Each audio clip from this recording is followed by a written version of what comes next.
Zentangles. Zentangling was first created by Rick Roberts and Maria Thomas. While drawing a background for a manuscript Maria was working on, she started to sense a feeling of timelessness, freedom, well-being, and complete focus on what she was doing with no other worry about anything else. Rick recognized that this was a form of meditation and wondered if they could create a system so others could experience this as well. Why do people Zentangle? Well, some people do it as a form of relaxation when they're taking notes and journaling. It can help when we're having a hard time falling asleep, or it can inspire other artworks. It helps relieve stress, nurture creative abilities.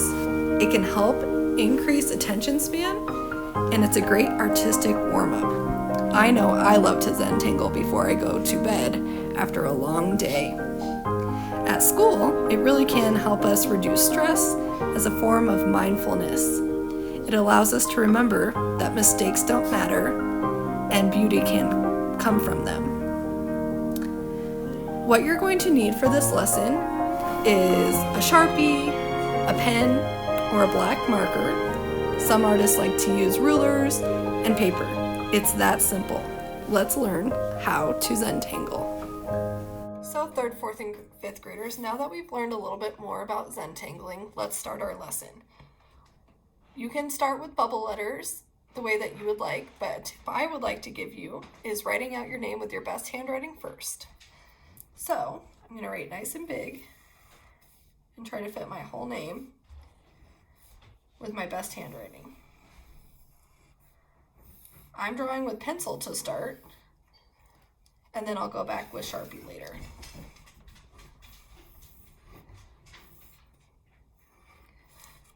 Now that I have my name written, I'm going to just turn this into a bubble letter by going all the way around the outside of each letter. So I'm going to follow the shape of the F, leaving the one I wrote in there, right in the middle there. Then you can erase your handwritten letter, and just like that, I have a bubble letter. I'm going to continue through all of my letters and then show you the next step.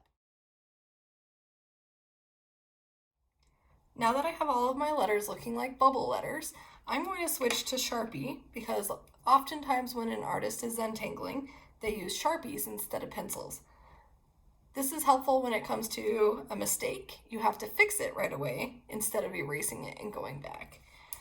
So in each letter, you are going to put a different pattern.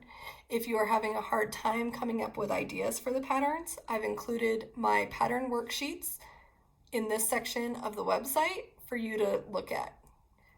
So you can look back and forth between your computer screen, or you can just come up with your own ideas for patterns. Maybe I put polka dots or stripes, zigzag lines, wavy lines, anything you can think of. But the thing with Zentangles is you want to fill some of the space in so you have true contrast. So with stripes, maybe it goes black, white, black, white, black, white. So that really makes that pattern come to life. If I'm on my polka dots, I can make the choice to fill in the dot,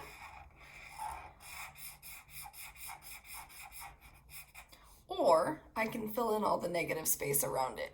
So the dots would be white and the background would be black. And in this case, the dots are black and the background is white. This is going to take you a good amount of time. As you're working to fill all your letters in with patterns, you can listen to calm, relaxing music because the whole point of Zentangling is to repeat the patterns to achieve a state of mindfulness or that peace and calm. You're trying to only focus on the pattern you're drawing and not any other distractions. And it's going to take a while because I have a lot of letters to fill in. I'll speed up the video so you can see a finished example. As I'm working on my letters, I'm just trying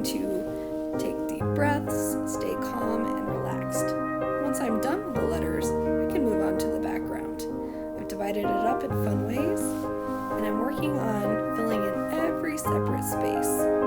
I had to switch to a big marker to fill in some spaces, and you can see that I also needed to check out my own pattern worksheet because I started running out of ideas.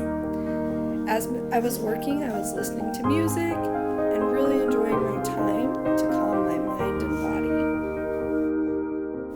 body. I'd love to see what you create for your Zentangles, so make sure you take a picture and send it to me in an email or upload it into your class's Seesaw. I hope you have fun practicing this mindfulness technique, Zentangling.